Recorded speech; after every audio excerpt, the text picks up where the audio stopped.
All right, I'm Cash. Welcome back to In the Corner, episode 3. So today we're going to talk about the event on Wednesday in Australia.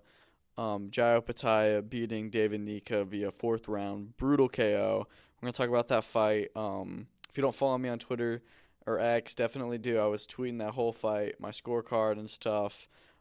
Pretty active on there. But yeah, we're just going to talk about what went down in that fight, my thoughts on it, some of the fights on the undercard, where to go next.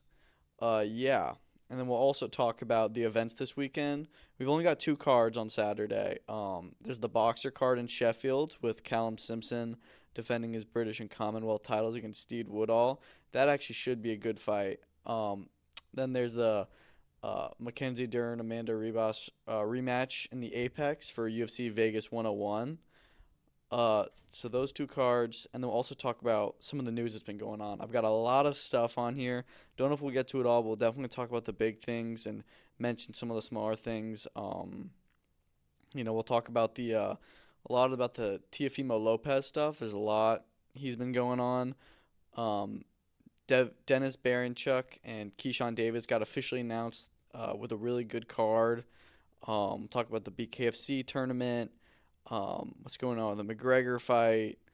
Uh, Errol Spence, Sebastian Fundora talks. There's a lot to talk about. So let's just get into it. Okay, let's talk about Opetaia versus Nika. So first off, I just want to say that I think Tasman Fighters did a brilliant job on this card. I watched their shows last year, the ones in like Brisbane. They're a smaller promotion. They don't usually put on events to this magnitude. Jai Opetaia's their only like really big name fighter. They got guys like Justice Hooney and Connor Wallace and stuff, but Jai Opetaia is like world recognized. So I was a little bit curious, like, okay, how is this gonna look? And I think they did a really good job. They were able to bring that big fight feel. They put together a really good card, honestly. One thing that I really liked about this card is their matchmaking for most of their fighters was really, really well done. Um, Almost all the fighters on the card were like really well matched. Uh, Let me just pull up the card. I know that Max McIntyre got a knockout. He's really good. I wouldn't be surprised if he ends up getting signed by Matchroom, because we know that they are trying to sign more Aussie talent, and he just he definitely impressed, and he'd been kind of calling for that fight all week, saying like, yeah, I want that, just kind of saying like, talking about Eddie Hearn. I think it was very clear that he wants to get signed by him. But he had a really good performance. There wasn't a lot of knockouts on the card overall, just because a lot of the fights were like really well made, well matched. I remember the opening fight on the prelims was two guys. They're both 1-1, and it ended up being a really good 4 round fight. Probably one of the best 4 round fights I've seen in a while. It was a draw, and that was the only way you could have scored. There was two knockdowns for Teua. He got knocked down twice, and he won all the other rounds except for that 1 round, and so it ends up being a draw. Um, yeah, so that was a good fight. Ben Mahoney, he had a good fight. A dominant fight, but he was still, he was well matched. The guy was there. You couldn't do anything against him. That was for a regional belt. You had Aussie fighters lose. Taylor Jensen lost. Tony Ingram lost. Like really good, well matched fights here. I want to talk about Tara Moana. I love Tara Moana. I can already tell he's going to be one of my favorite characters in boxing. I think he's a really good heavyweight prospect in and of itself. Um, he's just a monster. His opponent wasn't really there for much. Good record, but didn't stand a chance in there with Tara Moana, which I'm fine with though. And I think that was what Eddie Hearn said the plan is for him, is for him to fight 8 times this year, just going around the world. They're going to put him in a lot of different places, like Australia, of course, but also they'll probably put him in the States some. They'll put him in the UK some. They put him in Monaco for his first fight with them in December. And they're just going to send him around. They're just going to have him knocking people out. Not rush him, not try to give him step ups, because I feel like, uh, we see that too much with fighters nowadays, especially heavyweights. Johnny Fisher, they moved a little bit too fast. Now I thought that he lost the fight with Dave Allen. And then you got, Justice Hooney, who They did move too fast, and then they pulled him back, which we're going to talk about in a minute. Moses Atama is the only one that they've pushed fast, and I've been like somewhat okay with it, but I am still really worried for when he really steps up the levels. Because even though he has definitely, like Dempsey McKean was a really good opponent, like now they're talking about for his next fight, and we'll just talk about it now. He said on the Ariel Helwani show that he wants to fight for his next fight. The names he listed were Justice Hooney, which they talked about, which I actually really like that fight. Otto Volin, if he beats Derek Chisora, which is big. Kubrat Pulev, who I think would be a really good fight for him. He also holds the WBA regular championship, so they can get that fight this year and say, oh, look, he's heavyweight champion of the world, even though he's not really. And then lastly, Filip Hrgović. I don't know about the Hrgović one just yet. Hrgović is a really good fighter. Yeah, he did lose the Dubois fight, but that was his first loss, and it was, from cuts. So, we'll see. I would kind of like to see that fight. I think that'd actually be a really close fight. I think Atama probably does win it just because he's so dangerous. But really interested to see what they do with him now because he's really up there. He's really maybe a top 10 heavyweight now, which is crazy considering he had his pro debut in the 2023. But yeah, Terry Moana I think is really fun. I think he's a really fun character. He gets these first round knockouts and then he does his dance after his celebration with his team or whatever. I think that's so much fun. He's such a character. He's such a vibrant energy. I want to see him back out on their March 22nd card and then back again in April or May. Just keep on throwing him on cards. He's a really, really fun fighter. Now, Justice Hooney is the other fighter that I don't think was well matched on this card. And I'm getting a little bit kind of worrisome of what his move is now. Because they moved him quite fast at the beginning. He had some good fights. I mean, he's a win over Kevin Lerena. Got really hurt in that 10th round in that fight. And now they're like, okay, let's kind of slow down a little bit. And I get it. They're like, okay, hey, pushing him a little bit too hard. Maybe we slow down. So they give him 2 8-rounders. And this one was 10-rounders. It was a 10-rounder. And he had some, there was a few regional belts on the line. But all of them he's taken out in the first or second, maybe third round. So I'm just getting to a point of wondering, okay, he's clearly too good for these guys. And they're saying they want him back out on that March card. And I'm saying, if you want to do the fight with the Talma by the end of the year for the WBO interim championship, you need to get him another actual test again. Not just a run out, with these, huge guys. Just oh my gosh, they're so big and stuff. But they're not necessarily muscular. And, they're soft to the body, and he just absolutely demolishes them in one round. So he needs to be fighting better talent now. They moved him too fast. I get it. They wanted to slow down. The slowdown has happened. He's had 3 gimme fights. Put him in there with somebody real. Doesn't have to be a fight where it's a 50-50 fight, but give him a fight where he is a decent favorite, but there's possibility of an upset. Give him a fight, somebody who has a name. I don't know who that would be, to be honest, but just not a pushover. Because if you really want to target these big fights, I mean, hey, he's in the top 15 with 3 of the different sanctioning bodies.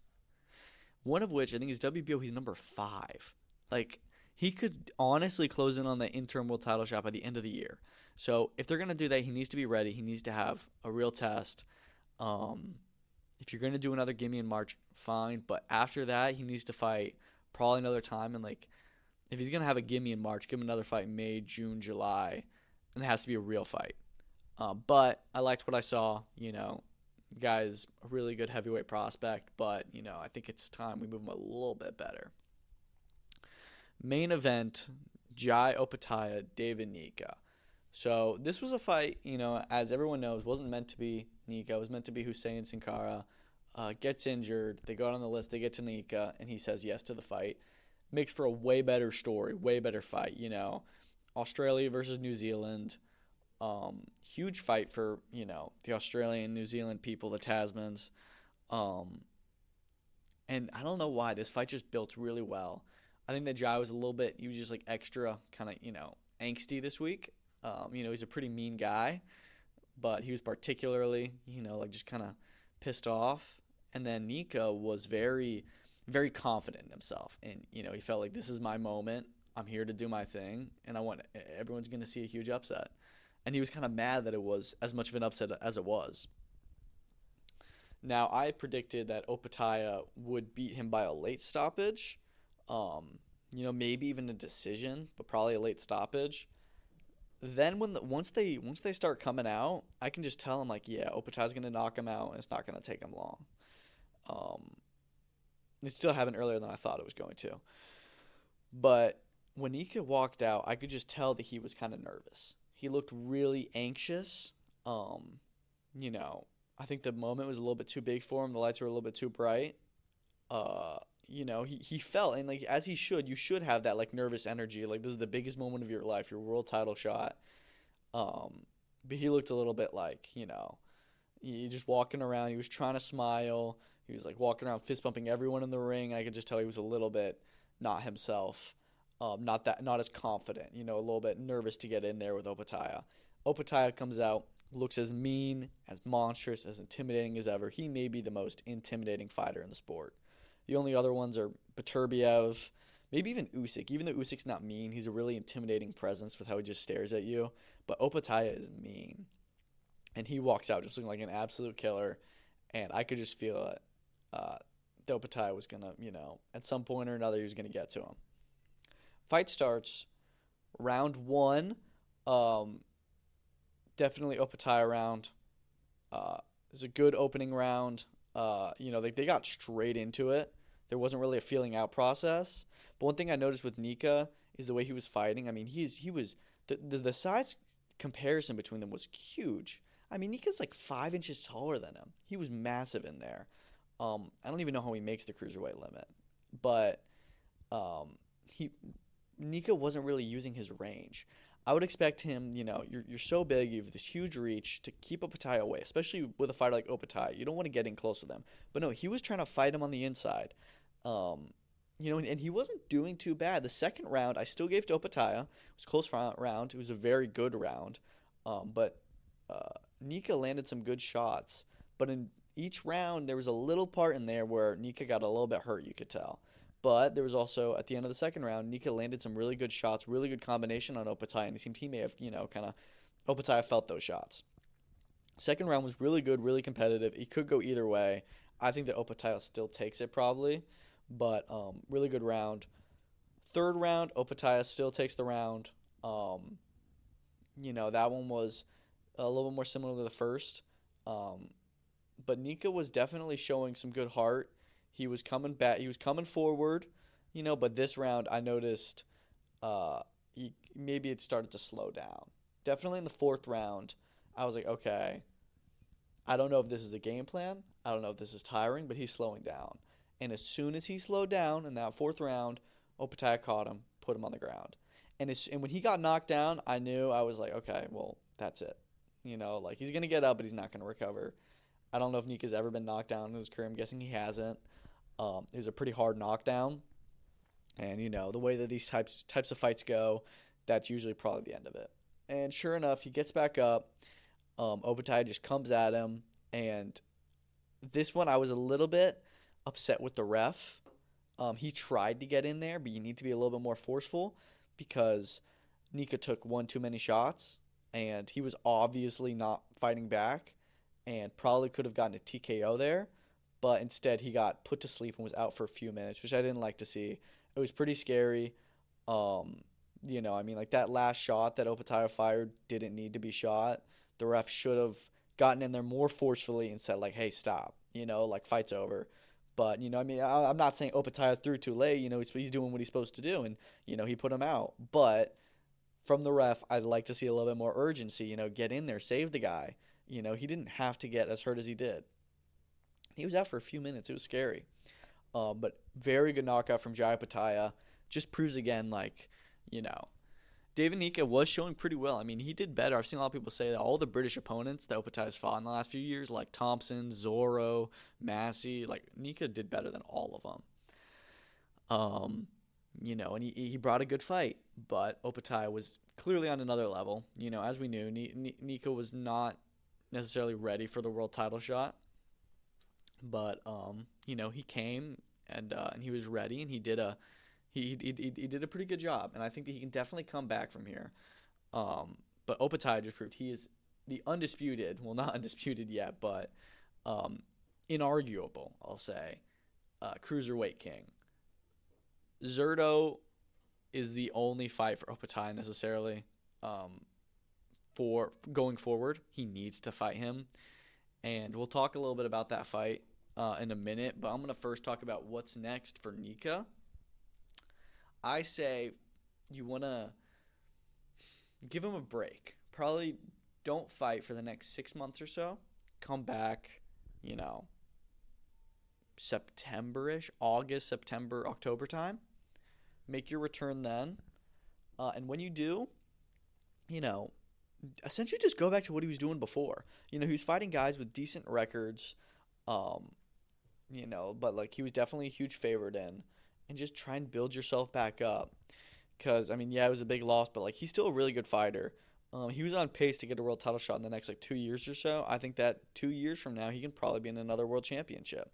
But just get another 2, 3, 4 fights, back home headlining in New Zealand or on other cards, like a Saudi card or a Australian card, just anywhere, and just get good fights. Then 2, 3 more of those types of fights. Then you get yourself in with another real cruiserweight, and then you're right back into a title contention. For Jai Opetaia, I would love to see the Zurdo fight. They've talked about May 3rd. That's what His Excellency wants. I would love it. I don't think that that's going to happen because we know that Zurdo was ordered to fight Dorticos 6 months ago at this point. Dorticos agreed to a step-aside deal for Zurdo to fight CBS. Zurdo beat CBS. He's now the WBA and WBO unified champion. Not long after the Billam Smith fight, Zurdo gets ordered to fight Dorticos again. Now we hear Opetaia Zurdo's in discussions for May 3rd. I kind of expected Zurdo to fight Dorticos, and I don't think it's official they're going to fight in May. I just saw the other day that apparently Zurdo Dorticos may be fighting in March on a Golden Boy card, which again, hey, he's going to have to get this mandatory out of the way. There's a chance that if he takes the Opetaia fight and Dorticos doesn't agree to another step-aside deal, that he may have to surrender the WBA belt. And then that kind of takes away the luster of the Opetaia-Zurdo fight. Granted, it's still number 1 versus number 2 in the division, for sure. But, the point of these fights, of them unifying, is to get to undisputed champion. So if you do what you have to do, my only worry, I'm okay with Zurdo doing Dorticos, then Zurdo. My worry is Jai likes to stay active, and he cannot, and they know this, I hope, he can't take an interim fight before Zurdo, because the way that the IBF operates is they call a mandatory, you fight your mandatory, after the mandatory, you're allowed a voluntary. And that's what's happened so much. So after the Breedis fight, right, Opetaia gets his fight, he had a voluntary, he tried to get the CBS fight or the Zurdo fight, they end up fighting each other. Then he's like, okay, fine, I'll take an interim fight. See, then he takes the interim fight against Massey, a fight that, he was clearly going to win. And then instead of, okay, now it's time for unifications, nope, you have your mandatory now. So he's got to wait again. So he can't take another, voluntary defense against somebody, I don't even know who he'd fight. The cruiserweight division doesn't have a ton of names, but against anyone in his top 15, don't take a voluntary fight. Wait until Zurdo's ready to fight and do that fight then, even if it means not fighting for another 8 months. I would like to see him fight 3 times this year. I'd like to see the Opetaia Zurdo fight next for Zurdo. But I know how the system works. I would just hope that, Matchroom and Tasman and stuff know, okay, let's not jump straight back to get Opetaia, active again. Because as soon as Opetaia fights him, whoever this voluntary is, then he's going to get ordered to fight somebody else. And that's when we don't get the Opetaia Zurdo fight for another long time. Then Zurdo fights someone else, and then it just keeps on going, and it's hard to get these unification fights timed down because they're always in different, spots. So we'll see. Okay, another thing that they talked about a lot for Opetaia's future, and this is not at all what their plan is for his next fight. They've been pushing the Usyk angle a lot. I don't really like that fight for Opetaia yet. Granted, he's not a heavyweight. This is 2 years down the line probably is what they want. But I don't think Usyk's going to be around by the time that Opetaia has worked himself up to heavyweight title fights because he's not that big of a guy, really. Like, he's big, but even at cruiserweight, he's usually the smaller guy in the ring. Like, do you see him versus Nyika? He was way smaller than him. And to think, like, Opetaia's got to go through the whole cruiserweight division. He's got to unify, so he's got to fight Zerto. Probably going to have to fight a mandatory in there, and he's going to fight whoever the WBC champ ends up being. It's a lot to get through. Then he's got to go up to heavyweight, and he can't. What I think that they're thinking for him is him jumping straight into a heavyweight title fight. No. He's got to go up to heavyweight. He's got to have, at least I think 3 or so fights before he can really get like the world title shot, unless he ends up doing it in just insane fashion and the guys he beats. But I would think that Usyk is like 6 fights away for Opetaia, and at that point, and first of all, he has to win all those fights, and at that point, I don't think Usyk's still going to be around. Usyk is, I think, 37 years old. I don't think he's going to be, the undisputed heavyweight champion for that much longer. Even though he says, "Oh yeah, I want to keep fighting and stuff," eventually he's just going to be like, "Yeah, probably time to retire." I think Usyk has max 3 fights left, probably. An angle that they could push, and I understand this isn't the same for Opetaia's legacy, would be an amazing fight, and would be for his legacy, really, is Artur Beterbiev. We know that Beterbiev is pretty big for 175. After the Bivol fight, especially if he wins, don't be surprised if he moves up. He may have to fight the winner of Benavidez Morel. That'd be awesome if he gets past Bivol. But if not, I would love to see him move up to cruiserweight. He's somebody that, sure, throw him right in with Opetaia as soon as he moves up. Maybe do one other fight, but I don't think you really need to. But Beterbiev Opetaia is one hell of a fight. Especially at cruiserweight makes it really interesting. I'd say Beterbiev wins most times, but at cruiserweight, Opetaia is a good bit bigger than Beterbiev. I think Beterbiev is pretty big for 175, but cruiserweight, that's a huge jump. Most of the weight classes in boxing, you're jumping up a couple pounds. It's 25 pounds. So we'll see. But I think that fight is a way more exciting fight. A fight I'd much rather like to see pushed compared to Usyk and Opetaia.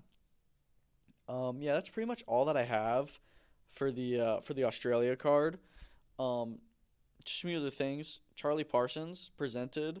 I actually think he did a really good job, and I could tell. I was like, this is what his future is, because I don't know how long you can do the, little interviews and stuff and how big you can get off that, but he actually did a really good job, and I can definitely see him being a presenter for DAZN going forward, for some of these smaller cards, not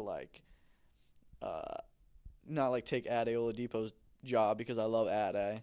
I think Ade is the best at it, but Charlie Parsons, he's got the stomping ground, which is connected with DAZN. Get him on some shows, like Australia shows or some smaller UK shows. Like, I think he'll do a great job. And the last thing I have here, this March 22nd show that Matchroom is doing, I don't know what the promotion of it looks like. We know it's meant to be Matchroom and Lou DiBella, I think, because he's got George Kambosos, who, they're collaborated on, and then he's also going to have the Shernika Johnson, Nina Hughes rematch on that card, which is I think Nina Hughes is signed with Lou DiBella. And I don't know, I know it was also a DAZN broadcast, and this was also a Matchroom co-promotion, so that's why they were pushing it a lot on the broadcast.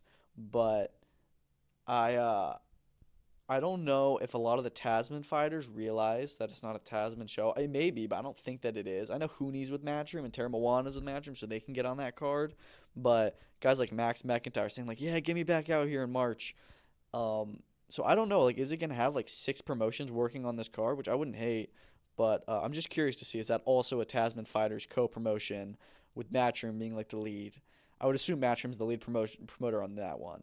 This one, Tasman Fighters was definitely the lead promotion. I think Kambosos' card will be Matchroom-led. Okay, let's talk a little bit about these the cards that are coming up this weekend.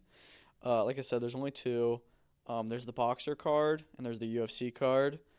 Not a great weekend for combat sports. Both of these cards are not the best. There's not a huge fight. The huge fight that we got this week was Opetaia and Nyika on Wednesday. So we're not going to spend a whole lot of time talking about these. But main event on the in this Sheffield card, Callum Simpson versus Steve Woodall. I think that this is actually a really, really good fight. As much as Ben Shalom, definitely protects his fighters, and as much as he doesn't work with other promoters and he has a lackluster schedule, the one thing that I think that you can't really hate on him for is his main event matchmaking, because I feel like so many of his main events when they get announced, I look at it and I'm like, damn, that's a good fight, you know? I mean, you look at last year, Wardley Clark, Buatsi Aziz, Bill Smith Reactpour honestly was when it got announced. I was like, oh damn. Like stuff like Chelly and Simpson. Jonas Mayer was a huge 50-50 fight. Like, he does a really good job of actually putting together fights that you don't really know who's going to win. They're very 50-50. This one is not a 50-50. I do think Callum Simpson will win, but he's in with with Steve Woodall, who had a very impressive KO, or TKO I should say, against Lerone Richards last year, and I think it was June. He was in Bolton on a Wasserman card. Lerone Richards was somebody who I actually was quite a big fan of, and he was really moving up those 168 rankings. I thought he was definitely going to get like a British title shot. Probably would have been Simpson versus Richards, to be honest, which I would have loved. But Steve Woodall knocked him out in a huge upset, and I'm happy that he's getting a good opportunity, as he should. And Callum Simpson is no slouch, though. He's definitely British champion level. I don't know if he's going to be like world champion level, but this is a really good British title fight. I'm expecting it to be good. I expect Simpson will win.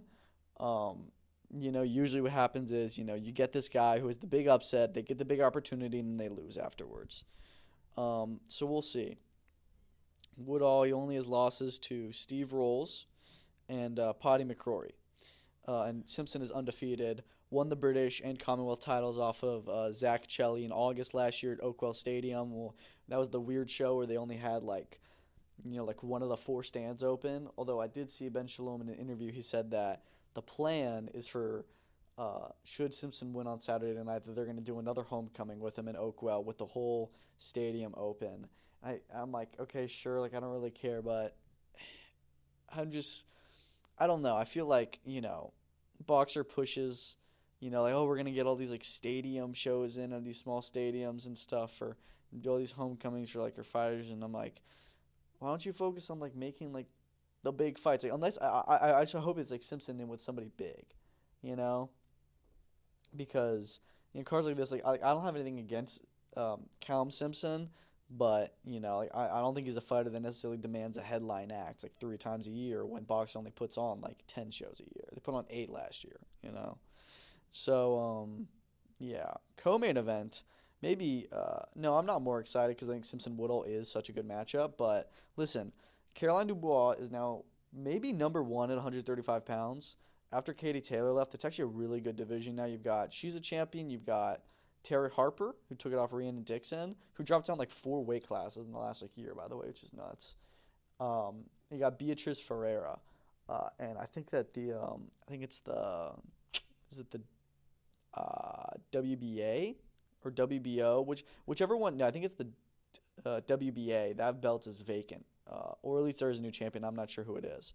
Anyways, Caroline Dubois makes her first defense of the WBC belt this weekend against Jessica Kamara. Dubois is really good. I don't know much about Jessica Kamara, but I'm expecting that it's going to be another 100 to 90 for Caroline Dubois, I'm fine with that. And it's weird because she just got this belt, but it already feels like she's been a world champion. She's been on the level for so long. She's defended the IBO championship like 3 times. She won the WBC interim last time out. Now she's the WBC full champion. So I already feel like it's time for her to unify. I know the plan is for them is Matchroom's going to try to do Harper versus Ferreira. I bet Beatriz Ferreira probably wins that fight. Then you throw her in with Caroline Dubois. That's a huge fight. Boxer and Matchroom are going to do a 5v5. That's the most perfect fight to go on that card. Unification between 2 world champions. I love it. But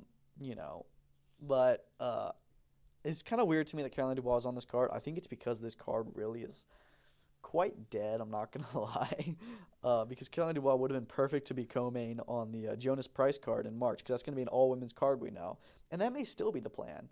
Should she come out injury-free, 2-month turnaround, that's not, a super short amount of time. hopefully they can do that. I think that'd be really fun. But looking at the rest of this card, I mean, I'll just say this. Be prepared for a lot of 60-54s.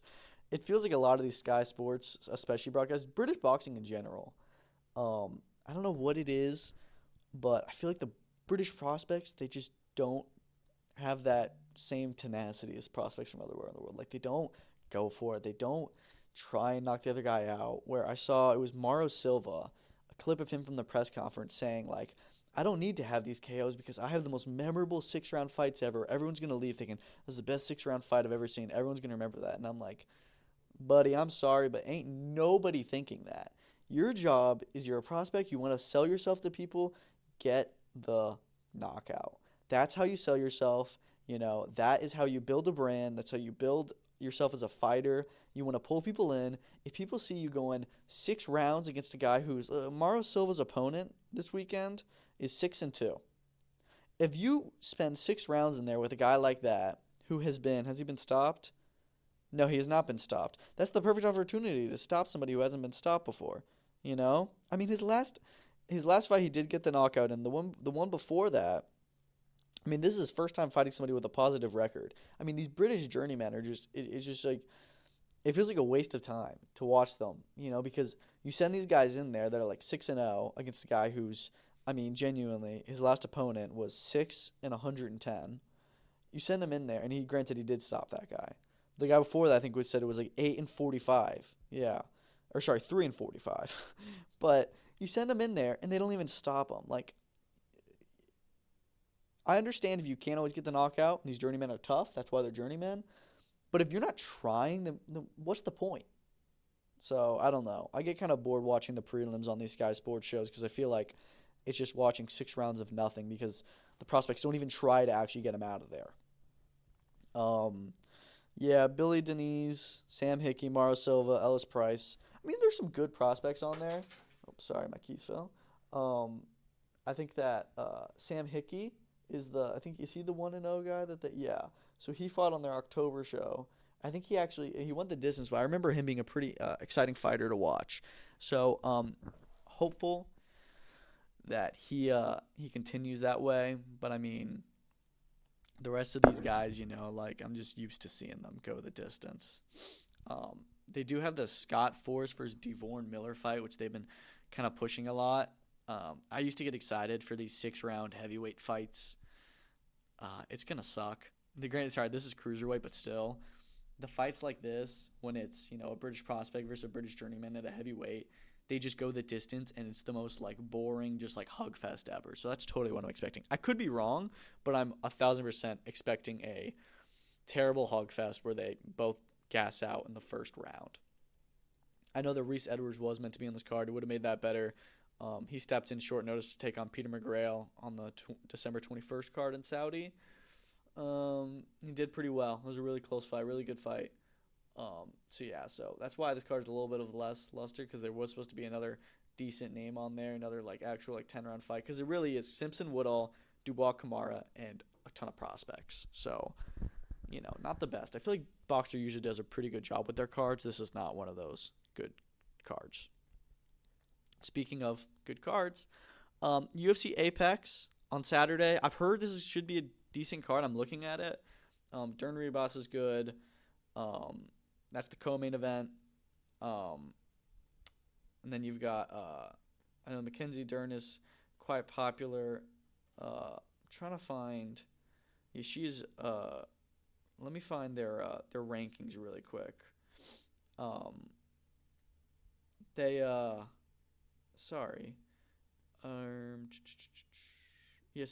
So Amanda Ribas had won the first fight, and that was 5-6 years ago now. It was in 2019. That was 2016. They are this is a 115 fight, so it's a straw weight. Let me just find the rankings really quick. Yeah, so Ribas is ranked number 8 in the world. Dern is ranked number 6. So, not like a title eliminator or anything. We know that Tatiana Suarez is fighting Zhang Weili. for the undisputed UFC Championship of the World. That is February 8th or 9th, technically, in Australia is the co-main event to DDP Strickland 2, UFC 312. But I think this is a good fight. Winner of this fight, should they win one, maybe two more fights, that's when they find themselves in a title shot. But yeah, I think it should be a pretty good fight. Co-main event, you've got Santiago Ponzinibbio. What card was he on? Because I remember he had so he fought Kevin Holland a couple years ago and got TKO with a left hook. That's the fight I'm thinking of. But he's fighting Carlston Harris. That's the co-main event. You got guys like Cesar Almeida versus I don't even know, Abdul Razak Alhazan on the card. Chris Curtis, Roman Kopylov. That actually may be one of the fights I'm most excited for on this card. Austin Bashi, he's from the Dana White Contender Series, I'm pretty sure, this past season. 14 total fights on this card. I'm not going to lie, I'm a little bit of a UFC casual, but we're getting there. I'm trying to, watch more of these Apex cards and learn all the fighters. But, from what I've been told, this should be a pretty fun card. Nothing too crazy, but there hasn't been a UFC card in like 4 weeks or so. So just good to have him back. Start off the year with a quick Apex card. Next week, UFC 311 is massive. Can't wait for that fight card. But yeah, should be a good fight card this Saturday. It's gonna overlap with the boxer card a little bit, which is also gonna overlap with the Ring Awards. So I may have to do a couple screens there when I'm watching these. But they should blend pretty well. Boxer main card starts at 2:30. I believe their prelims start at, I want to say 12:50 here on the East Coast, which is 5:50 and 7:30 local. And then UFC starts at 4 p.m. Eastern, 1 p.m. Pacific. That's when the prelims start. Main card 7 p.m. Eastern, 4 p.m. Pacific. So they're going to overlap a little bit just for the prelims in the last like 2 or so fights on the main card for boxer, which is okay. And yeah, so should be a good day on Saturday. It's just going to be nice to have a full Saturday of fights. It's been, how long ago was the 21st? Like 3 weeks since we've had like real, like just like Saturday fights. Saturday's my favorite day of the week. You just kick back, watch the fights all day. So it's been a while since that. So I'm excited nonetheless, even if they aren't the most amazing cards. Okay, now we're going to talk about a lot of the news that's been going on, and we have a lot. It's been like 4 days since my last episode, so we're going to try and move through this pretty quickly. First thing I have here, there have been some discussions about Tim Tszyu versus Michael Zarafa, potentially at 160, because I know Zarafa's a 160-pounder. And I could be wrong, but did Tszyu not say he was thinking about moving down? Because he is way smaller than a lot of the guys at 154. That's why he's kind of, the Fedora fights and the Fedora and Murtazalia fights, he lost those in part just due to his size. He's just a lot smaller. So I don't know if moving to 160 is the right plan. Maybe he's trying to himself get bigger. And I could have the facts wrong, but I thought he said he was considering a move down. But he moves back up. Zarafa's a really good fight for him to get right back into the mix. It's a good fighter, good name. And Tszyu will probably win that. So I do kind of like that fight. I also know they're talking about doing like a full rebuild for Tszyu, which I don't know if you do that, but it's definitely not over for him. He had a really close defeat where to be honest, he only lost a Fedora fight because of the cut. Murtazalia was pretty bad, especially for like a comeback, after that tough defeat. So he's definitely going to need to do a pretty good comeback. But some people are saying like, oh, it's over. It's not over. He had a really bad night and got brutally knocked out, or at least TKO'd, but it's not over for him. He can come back. UFC Seattle was announced. Henry Cejudo versus Song Yadong. Ram Font versus Dominic Cruz. Really good fight night, really good card. I wasn't sure if Henry Cejudo was going to keep fighting. He hasn't fought in it's going to be about a year since the last time he fought when this fight happens, but I like the Song Yadong fight. That should be a pretty good fight. Now, February for the UFC is going to be awesome. You got the first in Saudi with Adesanya versus Imavov. I'm probably saying his name wrong. But then you've got MVP versus Shara Magomedov. Great fights. Then you got 312, which is the Strickland DDP, and Zhang Weili versus Tatiana Suarez, which shouldn't be, I don't know if that's going to be an awesome card, but great 2 fights at the top. February 15th, you got the Jared Cannonier fight, I know. I think he's fighting Rodriguez. And then this card on 22nd. So 4 good cards coming up for the UFC in February, 3 of which are headlined by middleweight fights. Next, Whitaker Cameron 2. As we all know, Ben Whitaker and Liam Cameron was a fight everyone expected Whitaker to win. Cameron started to look pretty good, started to maybe win that fight. Then there was the whole, they fell over the ropes and Whitaker had an ankle injury, I think, and it's kind of questionable if he really did get injured. I like to think that he was. Anyways, we know that Boxer sent an offer to Queensberry. Whitaker with Boxer, Cameron with Queensberry. They sent an offer to do the event for them. They want to put it on a show in April. Queensberry said, yeah, we'd like to do the show. And then it was like, okay, so there was some discrepancy over there. We're sending offers back and forth. Anyways, it culminates in Frank Warren and Queensberry putting out a statement saying how essentially Boxer sent an offer, Queensberry sent a counter offer saying, no, we like this fight. We're offering to pay it more. And then that Boxer ghosted them. Ben Shalom has some other stuff to say, trying to deny it. I think that Queensberry's probably telling the truth here. To be honest, I think this is a ton of hullabaloo. I actually think it should be on a Boxer show. Well, no matter what way you put it, Whitaker is the A-side in this fight still. Usually the A-side just gets the fights. I think that Whitaker will probably win in the rematch too. Because, he was starting to, lose some rounds there, but I don't think that he was about to get stopped or anything. I think he was just getting like, damn, this is a lot harder of a fight. But usually for stuff like that, I think Cameron had his best performance. I think that Whitaker had his worst performance. And Whitaker can go up from there. How much can Cameron go up from there? We'll see. I hope the fight still happens. I don't really care what show it's on. But I'll say this. They were trying to do it for April. We know that Frazier Clark's supposed to return in April. And we also know that Eubank Lara, or Eubank Ben, but Eubank Lara as the backup was supposed to happen in April. I think that Boxer's trying to build a pay-per-view show here, which I like because they haven't had a ton of. The last pay-per-view show was their card they did with Liam Smith and Eubank. They had those two shows in 2023. So that'd be fun. Really putting together a good card there, I think, because we know Boxer's not going to do 2 cards in 1 month. Next, Rampage Jackson and Rashad Evans are going to have a rematch in boxing in Albuquerque this year. No date. They're 46 and 45 years old. It's on like Influencer Crossover Series, which is another new influencer boxing site or promotion. This fight will not happen. I seriously doubt it. If it does, it will fail. It won't do well, and this Influencer Crossover Series will fade into the dust like all the other ones, except for Misfits. But yeah, Dennis Baranchuk, Keyshawn Davis was announced.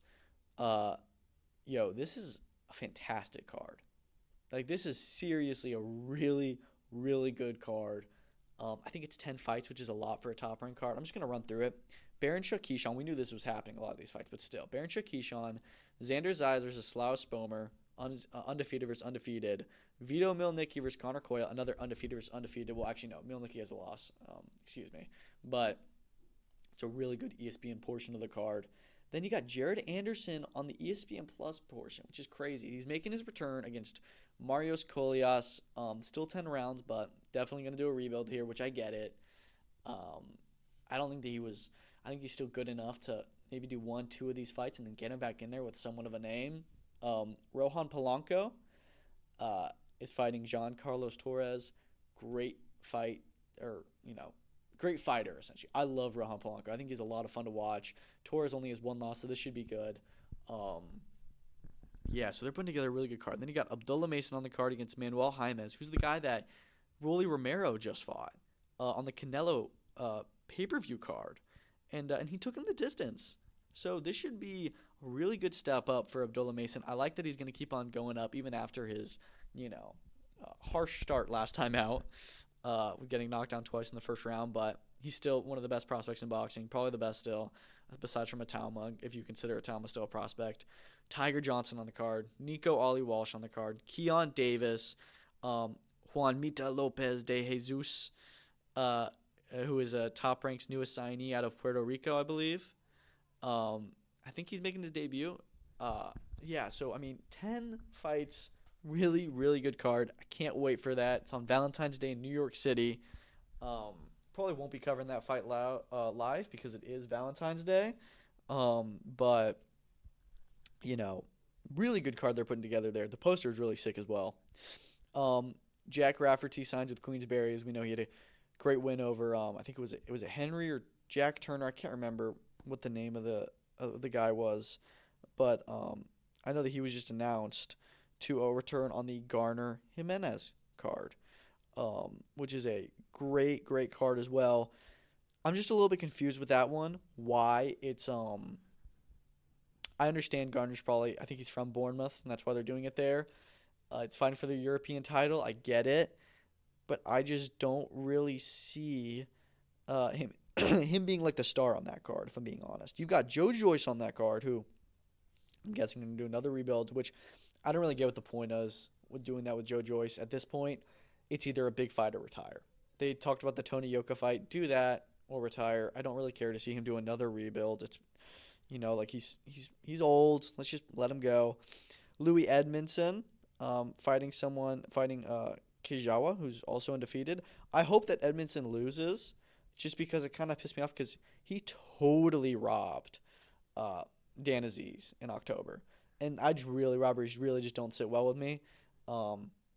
Did not deserve to win that British title at all. He's only fighting for the Commonwealth. I don't think that Kijawa, he's from Nigeria. So he's not British, so he can't fight for the British belt, I don't think. Sharp Dillon is on that card. That's a great fight. Both guys lost to Ryan Garner, who's in the main event. But it's a really good fight. Liam Dillon makes it entertaining. Guys like Royston Barney-Smith on the card, Jadier Herrera on the card. It should be a really, really good card, actually. I was expecting that one to be like a York Hall level card, but it looks pretty good. Deontay Wilder is set to return potentially in April against Steven Shaw on BLK Prime. It's supposed to be a press conference in LA on Saturday. I don't really care unless it's Wilder in with a big name. Honestly, same thing with Joe Joyce. I want him to see. If he's gonna fight again, do like a somewhat big fight and then ride off into the sunset. They're gonna do this. If he gets a good name, maybe you get him one more big fight, which he'll probably lose, and then you retire. I'd be okay if Deontay Wilder never fights again. Same with Joe Joyce. Let's talk about Teofimo Lopez. Y'all, he's been going on a crazy Twitter run. He's turned down the Subriel Matias fight, which is crazy. Very disappointing. He apparently says that he turned it down. They sent him an offer. He responded with a counter offer to his own promotion saying, no, this is how much I want. And I think that they didn't like that, so he said, okay, fine, no. It was meant to be in Vegas on the ESPN pay-per-view March 15th. Will likely not be happening.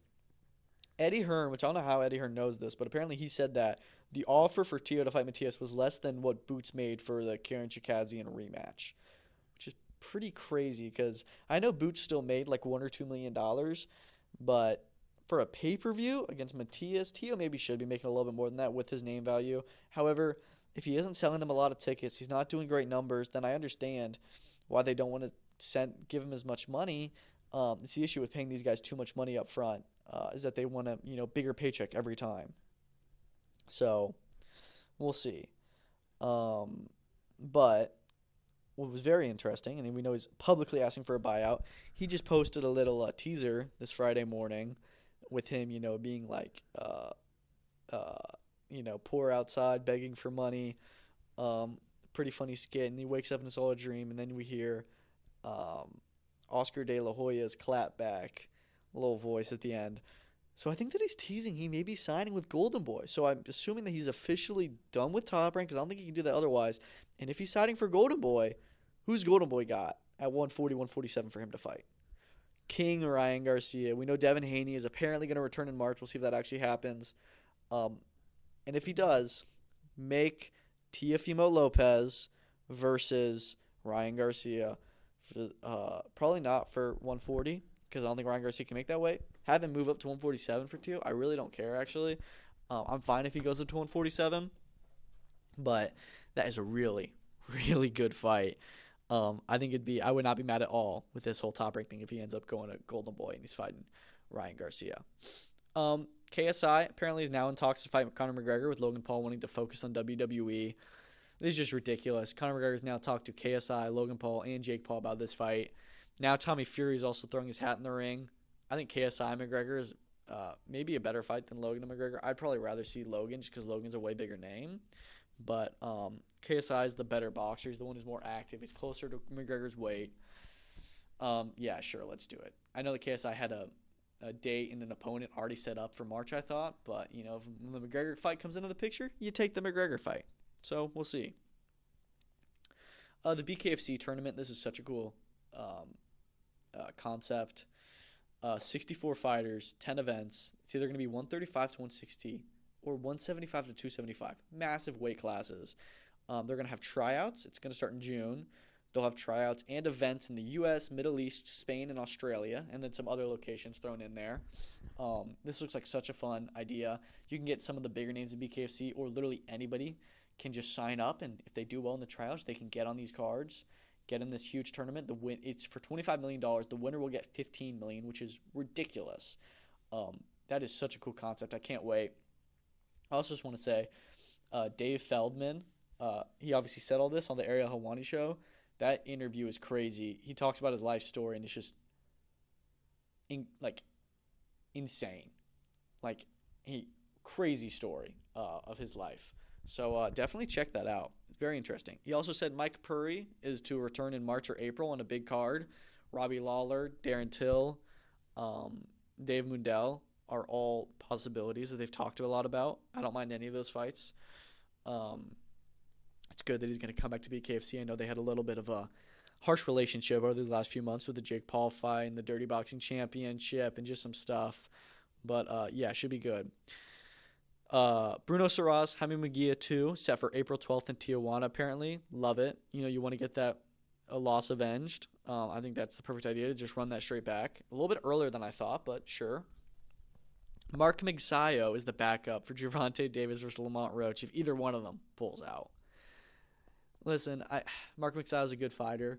Some people are saying that he's even a better fight for Tank than Roach, but it's just like, he's not even a 135-pounder. He's a 130-pounder. I'm like, y'all, PBC, do you have any other guys at 135? I mean, you have Frank Martin. Well, they already fought Frank Martin, I guess. And Edwin De Los Santos, which we're going to talk about in a second. But get him a unification. Get him like an actual big name. I'm so sick of him fighting like 130-pounders and stuff. Like, come on. Ammo Williams versus Yuri Cedeno is meant for March 15th at the Creed Royale. That'll likely get announced soon. I like that fight. Cedeño's undefeated. Ammo has the one loss to Shiraz, but, you know, can't really blame him. Yeah, so that should be fun. I love the Creed Royale. Great venue. ProBox TV is back February 19th. They announced a card. Gabriel Flores Jr. Against, I can't remember his first name, but it's Arellano.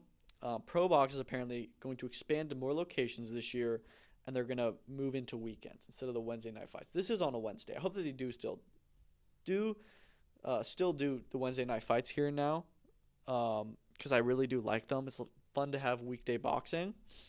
But yeah, it's cool that they're going to expand more and try and get bigger because they're awesome. Fumilele Kafu versus Chocolatito, maybe going on in March. That's pretty awesome. I like that fight a lot. You know, Kafu just beat Tanaka in an upset. You know, Chocolatito can definitely get a world title shot. Could win that fight. So, yeah, let's do it. They announced the Benavidez and Morel prelims. Mirko Cuello is going to fight on that card. I know that Kermel Moten is supposed to return. This is a little bit disappointing because they posted it. They posted, like, the prelims.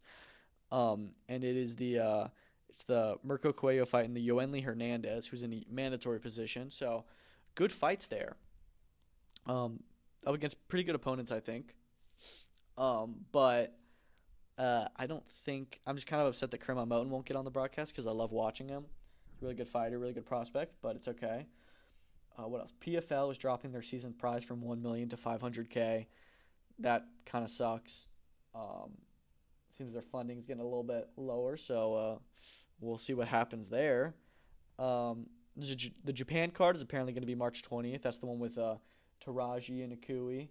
I think Anthony Lasquaga could be on that card. I think there's going to be one other world title fight. I can't remember what it is, but yeah, I love those Japan cards. Speaking of the Japan cards, apparently Leo Kamita and the Calixto Garcia rematch may both be on the same card on March 29th, potentially with a third world title fight on there as well. So that's awesome. Hope that there's an ESPN Plus or something like that to watch it on. Yabuki, Masamachi Yabuki and Eric Rosa maybe unifying at 108. I think that they're like the only champions in that division. And it's so crazy because we had Nanshinga, Taraji, and Bombo Gonzalez all there, and they like never unified. Taraji was unified champ, but the other one, they never fought each other, which sucked. I really wanted to see that division unify, and they never did. They all moved up, or Nanshinga lost his belt to Yabuki. Now Yabuki and Rosa, I don't even think that they've had a defense, and they're already going to unify. Love it, do it. Um, Callum Walsh was announced. He's back at MSG for St. Patty's weekend, the Sunday, March 16th. A lot of Sunday fights going on. You got the top tier card, the Clarissa Shields card, a lot of Sundays, but I'm cool with it. Raymond Murataya and Zauru Abdulayev are officially negotiations. RSCC posted for the interim IBF World Championship at lightweight. Loma has been granted a medical exception to our main champion, but he must fight whoever wins this interim belt by October 8th, 2025. I wouldn't be mad if Loma just retires. I mean, he's just going to make a defense against these guys, win or lose, and he won't really do anything for his career. Unless he wants to have like a retirement fight. But I'd be fine if he retires right now. But I really like the Murataya Abdulayev fight. Winner gets a world title shot. Maybe probably will get upgraded to world champion. Frank Martin, Edwin De Los Santos, and Sebastian Ventura, Errol Spence are going to be March 29th, apparently, in Vegas, I saw. Now, Fedor Spence has been talked about for like a year at this point.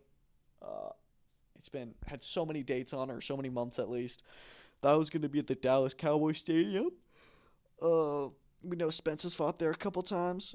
Fedor is also, I think he's from Texas, so it'd be a great fight for there, but I don't mind the Vegas card. I hope this happens. I think it's a good fight. I think Martin De Los Santos is also a brilliant fight. I really mainly hope it happens for PBC's schedule. Already it looks like their schedule is going to be a lot better. They're actually meant to have a card tonight. They're supposed to have a card January 10th, the Career Royale card with Elijah Garcia and Taro Gausha. That got moved to February 15th, I believe. It hasn't been announced yet, but I think that's the plan.